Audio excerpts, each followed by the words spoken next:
जी अपना नाम? जी मेरा नाम आलिया। आलिया जी, आप कौन सा गेम यहाँ पर? जी हमारा बेसबॉल है। बेसबॉल। तो आप कहाँ से हो? जी हम श्रीनगर से हैं। तो आज पहली बार खिलौने का आगाज हो रहा है, तो कैसा लग रहा है आपको? जी बहुत अच्छा लग रहा है। एक बहुत ही बेहतरीन इनिशिएटिव है बाय द गवर्नमेंट के, जिससे खिलाड़ियों को मौका मिलेगा आगे आने का, अपना टैलेंट दिखाने का, और ये एक कश्मीर की डेवलपमेंट के लिए भी एक बहुत ही अच्छा प्लेटफॉर्म बन सकता है। क्या आप मानते हो जब से यूटी बनी है तो तब से कोई अलग डेवलपमेंट खेलों के लिए बनी है? जी ऐसा बिल्कुल है कि जब से हम यूटी बने हैं तब से बहुत ही ज़्यादा अलग अलग किस्मों के स्पोर्ट्स इवेंट्स देखने को मिले हैं। बहुत ही अलग अलग तरीके के इवेंट्स हो रहे हैं कश्मीर में, जो कि बहुत अच्छे हैं। तो इंफ्रास्ट्रक्चर की बात करें तो कैसा इंफ्रास्ट्रक्चर है आपको यहाँ?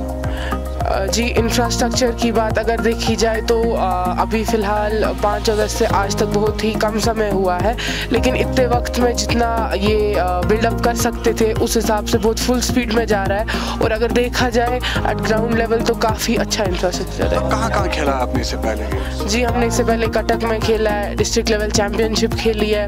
हमारे फिदा सर है जो हेड रहते हैं हमारे इसके, वो हमारे लड़कियों को स्पेशली बहुत ही ज़्यादा एम्पावर करते हैं कि हम लड़कियां खेलें। और हम लोगों ने गुजरात, छत्तीसगढ़, चंडीगढ़ और हमने नॉर्थ ईस्टर्न स्टेट्स में खेला है। तो क्या मैसेज रहेगी आपको बाकी जो लड़कियां खेलों के साथ आगे नहीं, उनको क्या मैसेज है? जी मैसेज तो बस यही रहेगी कि आप डरे नहीं आगे आने से, और बिल्कुल ही सेफ माहौल है लड़कियों के लिए। पेरेंट्स जो लड़कियों के मामले में बहुत ही ज़्यादा अनसेफ फील करते हैं, यहाँ बहुत ज़्यादा सेफ माहौल है।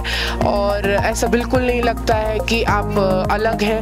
आपको एक अपने मदरलैंड में रहने का यही फ़ायदा है कि आपको हमेशा अपनापन सा महसूस होता है। और लड़कियों के लिए बस यही है, आप आएँ, ऐसा नहीं है कि आपको वापस भेजा जाएगा, आपको मौका दिया ही दिया जाएगा। चलो शुक्रिया बात करने के लिए।